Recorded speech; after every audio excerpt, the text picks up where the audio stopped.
We've been talking about like Elon Musk and Steve Jobs and leader competencies. What we're talking about, though, more broadly today is how do you create a culture of innovation? And of course, a culture is more than one person. A culture has to extend beyond the leader. From your experience, what can leaders who have influential influence over their people, what can they do to actually extend their vision more broadly? Get out of the way.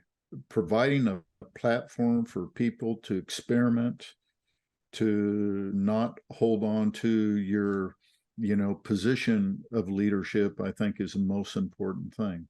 Because if you're only anchoring on your current context, well, I worked so hard to get to this place. I'm the person that makes the calls, the yes and no. That's a zero-sum game. And the truth is that we talk about these iconic CEOs, and I think one of the things that they've done is they hire really great people that work for them. They hire great people that have contradictory and complementary skills. I mean, they're not afraid to be challenged a bit. And I think in leading change in an organization, the best thing a leader can do is, and it relates a bit to what Steve's talking about, is humility. Is, get out of the way. Get out of the way doesn't mean that you are not responsible and accountable for making a call. I mean, that's what leaders in an organization get paid to do. They get paid to look at the variables and make a decision, and hopefully it goes in the right direction. But I think getting out of the way most times is kind of a real important thing. And what I mean is get out of the way of ideas that are going to bubble up in the organization that are not your own.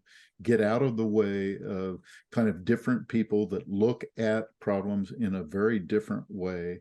Get out of the way of people that are different than you and that work differently, that look differently, that think differently. As an HR person, we're going to say build an inclusive culture where the best ideas can come to the fore. But, it's true. If a leader thinks that she or he has all the answers, I think that's really a recipe for failure, even with the brightest executives and the best people in the organization. If they can't learn and learn quickly from people around them that have much different perspectives, then there's not going to be a very bright future. Yeah, for me, culture is always driven by shared learning, shared experiences, and and just a constant engagement and rigor around leadership. But instead of giving you that perspective, let me just give you an example. So I remember going into a meeting with the CEO of a large institution, and presenting something to him in which he grew quite furious, slammed his hand on the table and said, this is going to cost me $20 million and da da da da da da, right?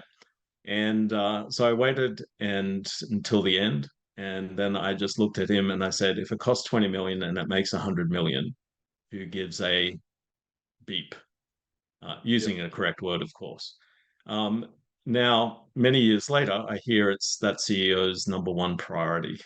So, so how, having the humility, and what I admired with the CEO was that he had the humility to actually back, reevaluate, and then commit and move forward. Whereas many CEOs would A, have fired me, or B, completely just dug in and fought it. So, going back to that humility, as learning, everyone that is faced with decisions at any level of the organization needs to be able to, you know, certainly be able to have perspective and be able to say no, but equally be open enough to change their mind. Too often we become invested, in the constraints that we think and are aware of in the past, and that actually inhibits a culture from growing within the organization, because then you're just imposing an old culture down, and that does not work.